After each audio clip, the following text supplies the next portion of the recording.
Hello everyone, this is the Gabe Newell.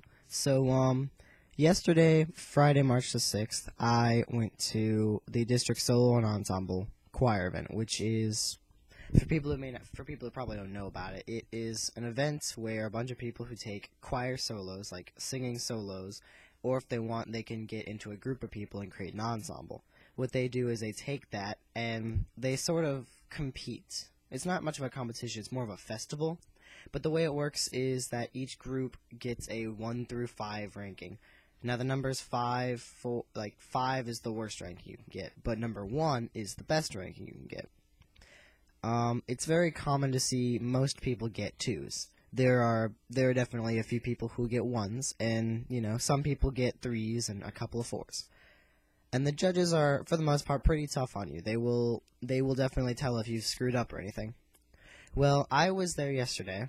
I was competing. I have an ensemble, which is a double SATB, which is soprano, alto, tenor, and bass. I was one of 2 basses.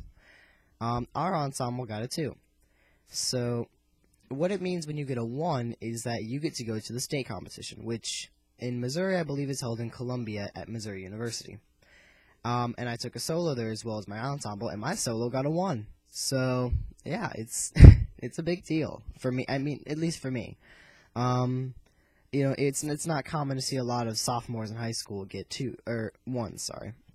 Especially on their solos. It may be a little more common to see an ensemble get a 1.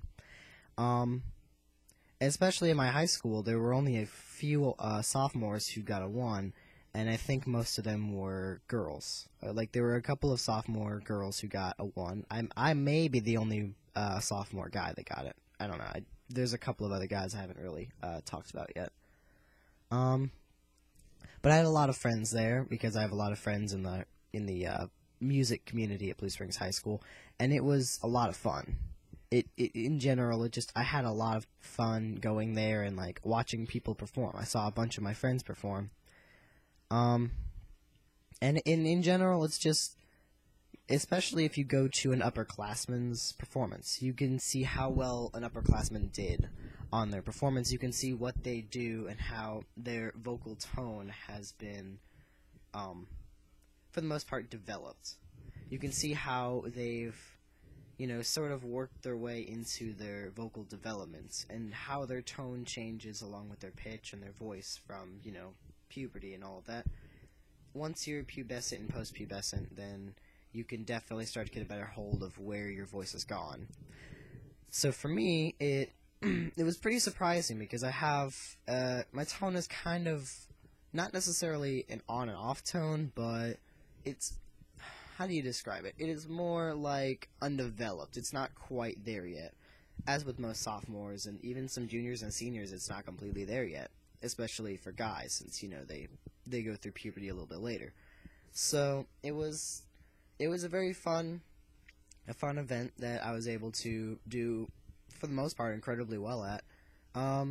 So how it works is that each ensemble, or each soloist, takes 2 songs with them.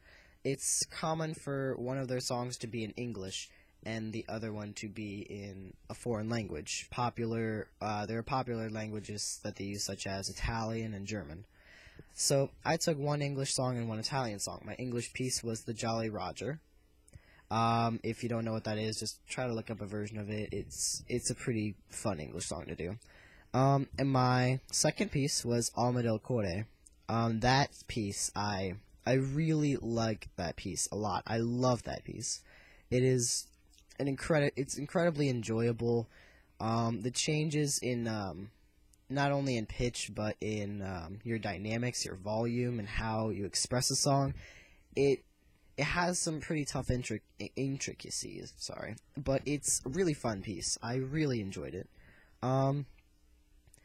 And for how I feel about how I did on my solo, my English piece, the Jolly Roger, I don't think I did too great at. And the reason for that is, it's called the Jolly Roger. It is based around pirates. And pirates, you think of pirates, you think of probably Johnny Depp, Pirates of the Caribbean.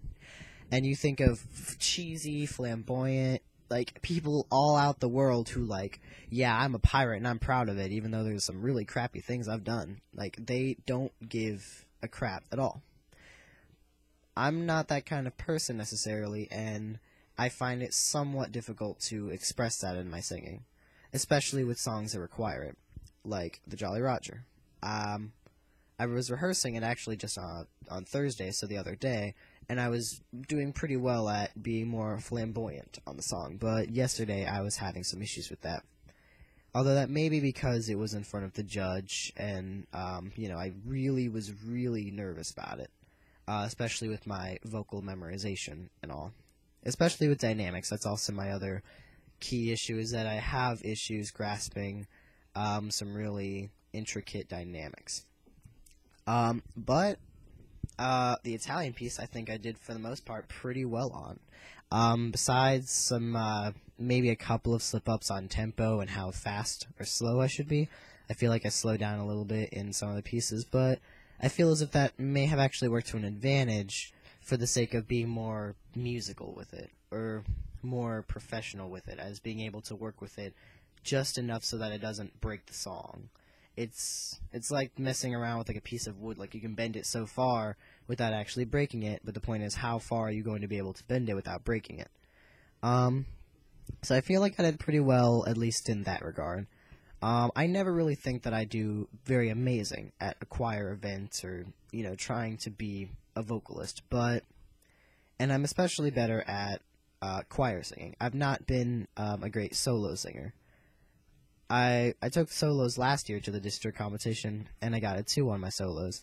But the reason for that is because that was when I was a freshman in high school, and I sounded like a freaking not choir. I sounded like I was in the opera. Like,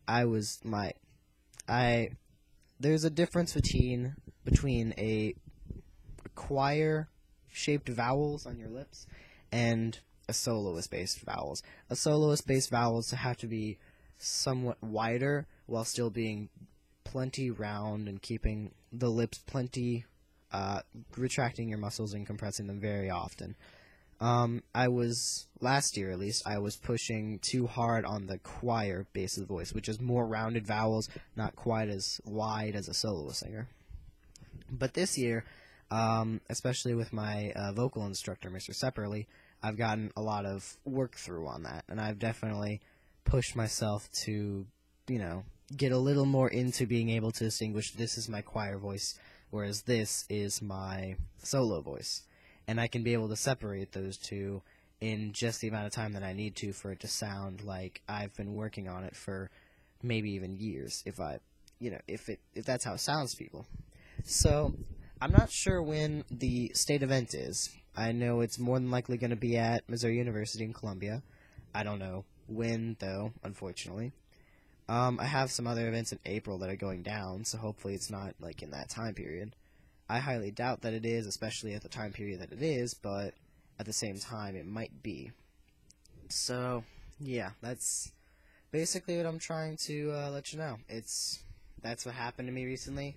It's a great feeling. I felt like I was on top of the world yesterday. It was fantastic. So, like, the look on my face may not be great, but I don't have a overly happy look on my face usually.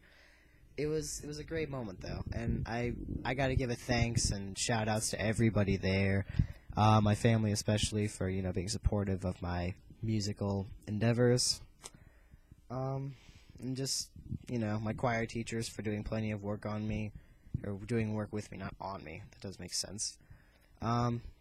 So yeah, that's basically what's happened to me recently. So yeah.